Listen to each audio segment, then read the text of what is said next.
WhatsApp guys, welcome back once again. So दोस्तों, आज की कहानी जो एक्सप्लेन करने जा रहे हैं उसका नाम है नाइटिंगेल। दोस्तों, ये उस समय की बात है जब पूरी दुनिया पर ब्रिटिश सरकार की हुकूमत थी। ये ऑस्ट्रेलिया के छोटे से कस्बे तस्मानिया में रहने वाली एक लड़की की कहानी है। उसको ब्रिटिशर्स ने उसकी ज़िंदगी का सबसे बड़ा दर्द दिया जो वो कभी भूल नहीं पाई, लेकिन अंत में उसने कुछ ऐसा करके दिखा दिया जिससे लोग आज तक याद करते हैं। तो चलिए जानते हैं कि उसने ऐसा क्या किया। कहानी शुरू होती है और यहाँ हम क्लेयर नाम की लड़की को देखते हैं जो असल में एक आयरिश सिटीजन होती है। अब जंग के चलते हुए उसे ऑस्ट्रेलिया में रहना पड़ रहा है और तभी से वो ब्रिटिश सरकार की गुलाम है। क्लेयर का हस्बैंड जिसका नाम एडन है वो भी उन लोगों का गुलाम है और इन दोनों की एक छोटी सी बेटी है। क्लेयर के साथ रहने वाले सभी लोग ब्रिटिश लेफ्टिनेंट हॉकिंस के अंडर काम करते हैं और ये लोग उनकी सेना के लिए खाना बनाना और साफ सफाई का काम करते हैं। तो यहाँ हमें पता चलता है कि क्लेयर एक बहुत ही बहादुर और निडर लड़की है। वो आज़ाद होना चाहती है लेकिन इतनी बड़ी सेना से मुकाबला कर पाना बहुत ही मुश्किल है उसके लिए। अब एक रात हॉकिंग ने एक पार्टी रखी होती है जिसमें वहाँ के सारे बड़े लोग आए हुए थे। वो पहले तो उसका गाना बहुत ही अच्छे से सुनता है और फिर वो उसके साथ गलत काम करता है। क्लेयर चीखती है, चिल्लाती है, लेकिन उसकी आवाज़ यहाँ सुनने वाला कोई नहीं है।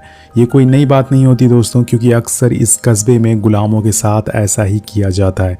अब क्लेयर चुपचाप यहाँ से घर चली जाती है जैसे उसके साथ मानो कुछ हुआ ही ना हो। वो किसी को भी इस बारे में कुछ नहीं बताती है, लेकिन एडन उसके गले पे चोट का निशान देख लेता है, जिसके बाद वो पूछता भी है कि ये क्या हुआ है, पर वो इसका कोई भी जवाब नहीं देती और चुपचाप जाके सो जाती है।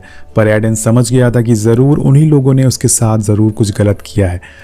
इसके बाद हम हॉकिंग की एक और करतूत देखते हैं। कुछ दिन बाद हॉकिंग अपनी आदतों से बाज नहीं आता क्योंकि वो एक लीचड़ इंसान है। वो फिर से क्लेयर के साथ बदतमीज़ी करता है, लेकिन इस बार वहाँ एडन मौजूद था। वो कहता है कि ये मेरी वाइफ है, तुम इससे दूर रहो। तो हॉकिंग कहता है कि ये मेरी प्रॉपर्टी है, मैं इसके साथ चाहे जो करूँ। अब ये सुनकर एडन बहुत ही ज़्यादा गुस्से में आ जाता है और उसे बहुत ही मारता है। अगली बली वहाँ सीनियर ऑफिसर आते हैं जिसे हॉकिंग की करतूत के बारे में पता चल चुका था। वो उसे बताता है कि तुम्हारी हरकतों की वजह से अब तुम्हारा प्रमोशन कैप्टन की पोस्ट पर नहीं होगा, मैं तुम्हें अपनी रिकमेंडेशन से हटाता हूँ। और ये सुनकर हॉकिंग गुस्से में आ जाता और कहता है, सर मैंने इसके लिए बहुत ही मेहनत करी है और मैं सीनियर से बात करूंगा जो नॉर्थ में है। सीनियर ऑफिसर कहता है कि ठीक है, तुम्हें 4 से 5 दिन के अंदर नॉर्थ में जाना होगा, तभी तुम वो पोस्ट बचा सकते हो। तुम कुछ ऑस्ट्रेलियन सैनिक और एक ब्लैक गाइड को लेके यहाँ से चले जाओ। अब इन सभी की वजह से हॉकिंग का मूड बहुत ही खराब हो चुका था। एक तो उसकी सबके सामने बेइज्जती हो गई थी और दूसरी उसकी पोस्ट भी जाने वाली थी। वहीं क्लेयर और एडन अपना सामान बांध रहे होते हैं क्योंकि उन्हें पता था कि अब हॉकिंग उन्हें नहीं छोड़ेगा। लेकिन इससे पहले कि वो यहाँ से भाग पाता तभी वहाँ पर हॉकिंग और उसके लोग आ जाते हैं जो उसे बोलते हैं कि तुम लोग कहीं जा रहे हो क्या। एडन गुस्से में आ जाता और उससे यहाँ से जाने को बोलता है, लेकिन वो नहीं मानता और उसके आदमी उसे पकड़ लेते हैं और उसके सामने ही क्लियर के साथ बुरा काम करते हैं। जिसके बाद एडन उन्हें गालियाँ देना शुरू कर देता है, जिसे सुन के वो इतना ज़्यादा गुस्से में आ जाते हैं कि एडन को भी शूट कर देते हैं। अब ये देखकर क्लियर रोने लगती है और पूरी तरह से टूट जाती है। जिसके बाद हॉकिंस के आदमी उसके साथ भी वही करते हैं जो कि हॉकिंस ने किया था। वहीं क्लियर की बेटी परेशान होकर रोती जा रही थी और हॉकिंग यहाँ पर अपनी इंसानियत की सारी हदें पार कर देता है। वो उस बच्ची की आवाज़ को, उसकी चीखों को सुन नहीं पाता और उसे दीवार पर मार देता है, जिससे कि उसकी भी मौत हो जाती है। अब वो लोग क्लियर को वहीं जख्मी हालत में छोड़कर चले जाते हैं और यहाँ पल भर में ही क्लियर का हंसता खेलता परिवार उजड़ गया था। लेकिन जैसे ही उसकी आंख खुलती है वो एडन को अपने सामने मरा हुआ पाती है और वो अपनी मरी हुई बेटी की लाश को लेकर पुलिस स्टेशन जाती है। लेकिन यहाँ भी उसकी कोई नहीं सुनता और इस बात से वो बहुत ही ज़्यादा गुस्से में आ जाती है। वो अपने मन में ठान लेती है कि वो जब तक हॉकिंस और उसके लोगों को खुद के हाथों से नहीं मार देती वो चैन की सांस नहीं लेगी। वहीं दूसरी तरफ हॉकिंग अपने आदमियों के साथ नॉर्थ की तरफ जाने के लिए निकल जाता है। इधर क्लेयर को कुछ भी पता नहीं है कि वो अब क्या करे, किसके पास जाए मदद के लिए। इसलिए वो एडन के दोस्त और अपने एक पड़ोसी के पास जाती है और उसका घोड़ा लेने के लिए उसका पड़ोसी उसे समझाता है कि तुम मत जाओ, वो लोग तुम्हें मार डालेंगे। लेकिन क्लेयर कहती है कि अब ये ज़िंदगी मेरे किसी काम की नहीं है, मेरी बेटी को मेरे सामने मारने वाले लोगों को मैं कैसे छोड़ सकती हूँ। वो आदमी उसकी बातों के सामने हार जाता है और उसे एक ब्लैक गाइड के पास लेके जाता है। वो उसे बिली के नाम से बुलाते थे पर वो उसके साथ जाने को मना कर देता है, लेकिन तो का लालच देती है जिसके लिए वो मान जाता है। दरअसल दोस्तों ये वो समय है जब ब्लैक लोगों की कोई भी इज्जत नहीं थी, उनके साथ जानवरों जैसा सुलूक किया जाता था। इसके बाद वो उसे बताता है कि कल ही मेरे अंकल चार्ली को हॉकिंस ज़बरदस्ती गाइड बनाकर यहाँ से ले गए और मुझे वो रास्ता पता है। जिसके बाद वो दोनों अंधेरे सफ़र पर निकल पड़ते हैं जिसकी मंजिल है सिर्फ हॉकिंग की मौत। अब बीच रास्ते में हम ब्रिटिशर्स के कई अत्याचार देखते हैं जहां उन्होंने एक परिवार का पूरा घर जला दिया था और उनके जानवरों को भी मार डाला था। इसी बीच हमें एक गोली की आवाज़ सुनाई देती है, जिसे सुन के बिली वहां से भाग जाता है। लेकिन ये गोली ब्रिटिशर्स नहीं बल्कि एक आम इंसान ने चलाई थी, क्योंकि उसे लग रहा था कि क्लेयर खतरे में है। लेकिन क्लेयर उसे समझाती है कि बेवकूफ़, ये मेरा गाइड है, मैंने इसे पैसे दिए हैं। वो उस पर बहुत ही गुस्सा करती है, क्योंकि उसकी वजह से बिली डर के भाग गया था। अब आगे चलने पर बीच बीच में उसे पेड़ों से ब्लैक लोगों की लाशें लटकी हुई दिखती है, जो देखने में काफ़ी भयानक लग रही होती है। ऐसी चीज़ों को देखकर हर किसी की हिम्मत टूट जाएगी, लेकिन क्लेयर हार नहीं मानती है और थोड़ी दूर जाने पर उसे बिली भी मिल जाता है। लेकिन जब क्लेयर अपने घोड़े पर खाना देखती है तो वो देखती है कि उसका खाना कहीं रास्ते में गिर चुका है, और ये सुनकर बिली कहता है कि मैं खाना चुराने जा रहा हूँ, पर क्लेयर उसे ऐसा करने से मना कर देती है। अब रात हो जाती है और अंकल क्लेयर और एडी नाम का एक लड़का ब्रिटिशर्स के साथ वही जंगल में अपनी आज की रात गुजारता है। वहीं पर दोस्तों एक दूसरा ऑफिसर डर कर हॉकिंग से पूछता है कि अगर सीनियर को हमारी सच्चाई पता चल गई तो हमें फांसी पर लटका देंगे। लेकिन हॉकिंग उसे समझाता है कि तुम वहां मौजूद नहीं थे, अगर कोई पूछे तो यही कहना, और उस बच्ची को हमने नहीं बल्कि उसके पिता ने मारा है, सबको ऐसा ही लगेगा। वहीं दूसरी तरफ क्लेयर और बिली जंगल में सो रहे थे, लेकिन जब वो उठते हैं अगले दिन तो तेज़ बारिश होने लगती है, जिसकी वजह से उनका घोड़ा फंस जाता है। लेकिन बहुत मुश्किलों के बाद वो उसे किसी तरह से निकाल कर बाहर लाते हैं। इसके बाद बिली उससे बताता है कि मैंने कल देखा कि वो 5 लोग थे, जिनमें से मेरे अंकल भी थे। वो सारे लोग इसी रास्ते से आगे गए हैं और हमें भी यही रास्ता फॉलो करना चाहिए। अब बीच रास्ते में क्लेयर को 2 ब्रिटिशर्स मिलते हैं और उन्हें झूठ बोलती है कि मेरे हस्बैंड आर्मी में हैं, वो मेरा थोड़ी दूर पर इंतज़ार कर रहे हैं। अब वो लोग उसकी बातों पर यकीन नहीं करते और उनसे पेपर मांगते हैं, लेकिन यहाँ तो क्लेयर के पास कोई पेपर नहीं था और इसी वजह से वो वहाँ से भागना चालू कर देती है। आगे जाके उसे बिली मिलता है और वो उस पर खूब चिल्लाती है और कहती है कि तुम्हें मुझे बचाना चाहिए, तो मुझे प्रोटेक्ट करना चाहिए, तुम कायर हो। तो बिली कहता है कि मैं तुम्हें बचाने नहीं बल्कि रास्ता दिखाने आया हूँ। वो उससे कहता है कि क्या तुम भी मुझे मारकर ऐसे ही पेड़ पर लटका दोगी जैसे ये लोग करते हैं। कहता है कि ये हमारी पूर्वजों की ज़मीन है, यहाँ हम शिकार करते थे, खुशियों से रहते थे, लेकिन कुछ सफ़ेद दानव यहाँ पर अपना जहाज़ लेकर आ गए और हमें जानवरों की तरह मार रहे हैं। इस समय हमारे पास खाने को कुछ भी नहीं है और हमें ये लोग ढूंढ ढूंढ कर मार रहे हैं। क्लेयर उसकी बातें सुन के इमोशनल हो जाती है, लेकिन वो ऐसा दिखाती है कि जैसे उसे कोई भी फ़र्क नहीं पड़ता, क्योंकि वो कमज़ोर नहीं दिखना चाहती। वो उसे आगे बढ़ने को बोलती है। अब सीन कट होता है और हम एक ऑफिसर को देखते हैं। ये हॉकिंग का साथी ही होता है। वो नदी से पानी भर रहा था, तभी वहाँ पर उसे एक ब्लैक लेडी मिलती है जो अपने बच्चे के साथ थी। वो उसे ज़बरदस्ती वहाँ से उठा के हॉकिंग के पास लेके आता है और कहता है क्यों ना हम इसे अपने साथ ले चले। दोस्तों उसकी बुरी नज़र उस लेडी पर थी। अब हॉकिंग भी मान जाता है, क्योंकि वो भी एक कमीना इंसान था, और उसे वो लोग ज़बरदस्ती उठा लेते हैं और वो अपनी जान की भीख मांगती है, लेकिन वो उसकी एक बात नहीं सुनते, यहाँ तक कि वो उसके बच्चे को वहीं अकेला जंगल में छोड़ देते हैं। वहीं दूसरी तरफ बिली और क्लेयर आगे बढ़ते हैं और रास्ते में उन्हें एक नदी मिलती है जिसका बहाव बहुत ही तेज था। बिली उसे बताता है कि हमें अब कोई और रास्ता देखना चाहिए, यहाँ से निकलना बहुत ही मुश्किल है। लेकिन क्लेयर को इस समय सिर्फ बदला चाहिए। उसके रास्ते में चाहे नदी आए या फिर पहाड़, उसे कोई भी फर्क नहीं पड़ता। अब वो नदी को पार करने लग जाती है, पर वो ज़्यादा दूर तक नहीं जा पाती। बीच रास्ते में ही नदी के बहाव की वजह से वो डूबने लगती है। तब बिली जाके उसकी जान बचाता है और उससे समझाता है कि कुछ फैसले दिल से नहीं दिमाग से लिए जाते हैं। अब दोस्तों रात हो जाती है और दोनों आपस में बातें करते हैं, जिसमें बिली उसे बताता है कि उसका असली नाम माना गाना है। बिली बोलता है कि जब मैं 6 साल का था तब मेरी आंखों के सामने अंग्रेज़ों ने मेरी पूरे परिवार को मार डाला था। मेरी माँ और मेरी आंटी भाग गई थी, लेकिन उसके बाद उन्हें कहीं नहीं देखा गया, और तब से लेकर आज तक मैं अकेला हूँ, अकेला भटक रहा हूँ। और यहाँ क्लेयर भी उसे अपने बचपन की कुछ बातें बताती है। वो बताती है कि उसकी माँ ग्रेव पर काम करती थी और बड़ी मुश्किलों से उसने क्लेयर को पाला था। और यहाँ पर दोस्तों वो दोनों ब्रिटिश के जुल्म से थक चुके थे और उसे अपना बदला चाहते थे। पहले अगले दिन हम देखते हैं कि हॉकिंस के लोगों पे हमला होता है, जो असल में उसी ब्लैक लेडी के घर वालों ने किया था। वो उसे ढूंढते ढूंढते उसके पास आ जाते हैं और तभी हॉकिंस उस लेडी पर बंदूक तान देता है और कहता है कि अपने हथियार नीचे रख दो। लेकिन जैसे ही वो अपने हथियार नीचे रखते हैं, मौके का फ़ायदा उठाकर हॉकिंग उस लेडी को जान से मार देता है, जो कि वो हमेशा से करता आता है, और वहाँ से गीदड़ की तरह भागने लगता है छुपकर। लेकिन यहाँ पर हॉकिंस का एक साथी रास्ता भटक जाता और तभी उसे क्लेयर देख लेती है। वो उसका पीछा करती है और बिली को यहाँ पर कुछ समझ नहीं आता।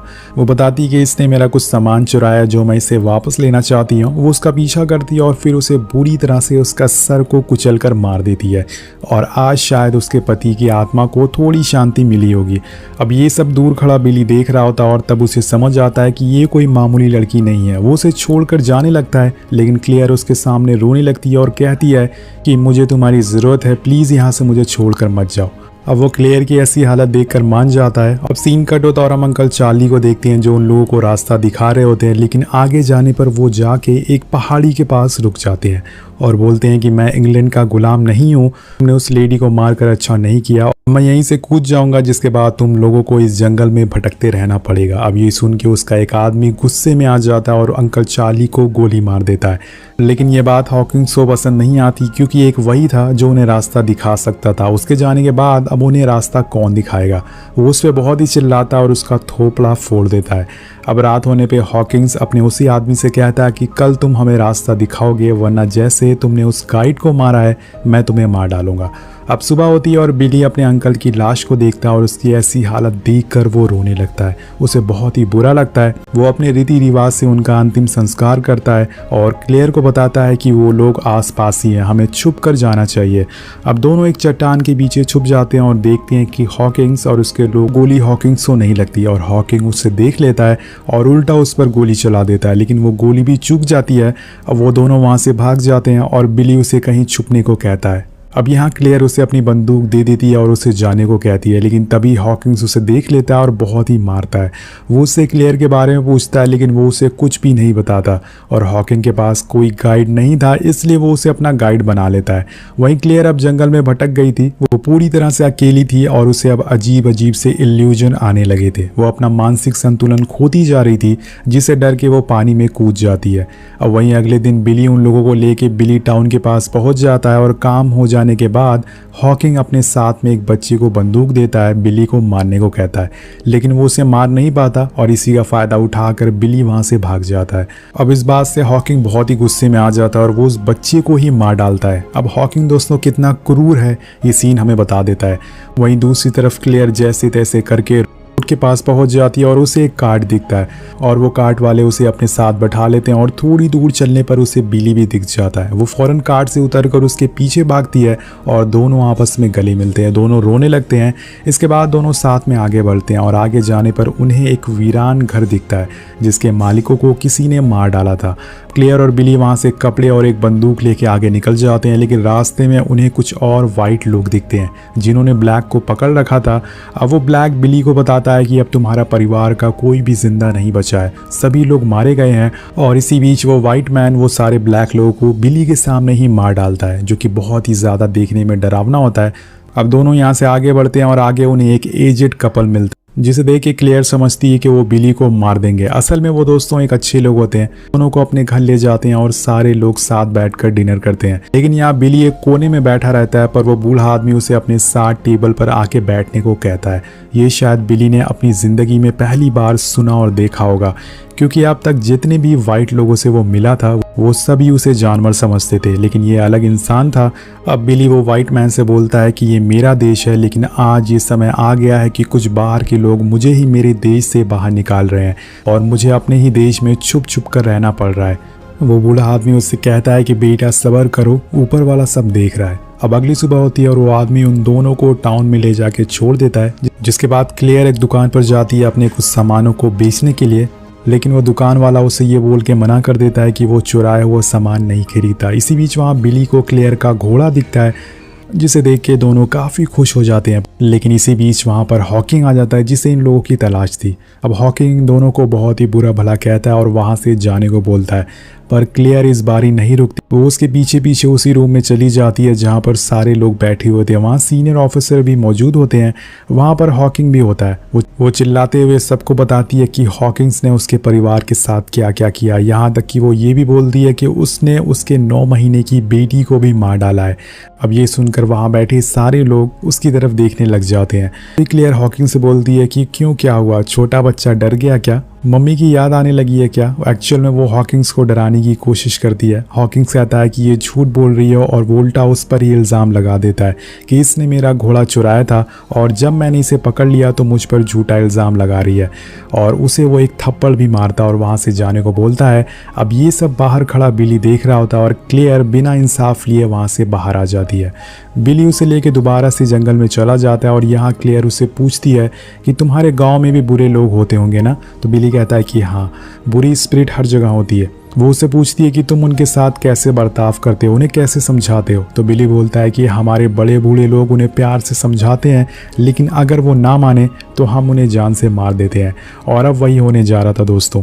आधी रात होने पर बिली अपने पुराने अवतार में आ जाता है, अपने शिकारी वाले अवतार में, और सीधा हॉकिंग के रूम के बाहर पहुंच जाता है और अपना एक भाला सीधा उसके सीने में उतार देता है। लेकिन तभी एक ऑफिसर उसे गोली मार देता है और क्लेयर भी यहाँ पहुंच जाती है।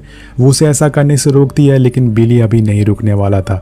हॉकिंग के एक और साथी को वो गले में भाला घुसाकर मार देता है, जिससे कि उनका इंतकाम पूरा हो जाता है। अब क्लेयर भागती हुई उसके पास आती है और वो उससे बोलता है कि मुझे समुंदर के किनारे ले चलो, मुझे उगता हुआ सूरज देखना है। वो दोनों वहाँ से भाग जाते हैं और समुंदर के किनारे आके बैठ जाते हैं। बिली आसमान की तरफ देखता है और चिल्लाकर कहता है कि देखो, मैं यहीं पर हूँ, मैं अपने देश में हूँ, इसे छोड़कर मैं कहीं नहीं भागने वाला हूँ। अगर तुम्हें पकड़ना है तो गोरे आ जाओ, मुझे पकड़ लो। अब बिली की ऐसी हालत देखकर क्लेयर रोने लगती है, क्योंकि जो वो कर नहीं पाया वो बिली ने उसके लिए कर दिया।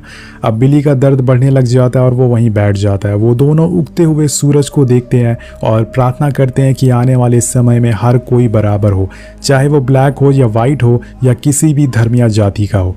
बिली की सांसें धीरे धीरे कम होने लगती है और देखते ही देखते वो अपना दम तोड़ देता है। और इसी के साथ ये अमेजिंग कहानी खत्म हो जाती है। आपको यह कहानी कैसी लगी नीचे कमेंट करके ज़रूर बताएगा। मिलते हैं आपसे अगली वीडियो में। Thank you so much watching. Peace out.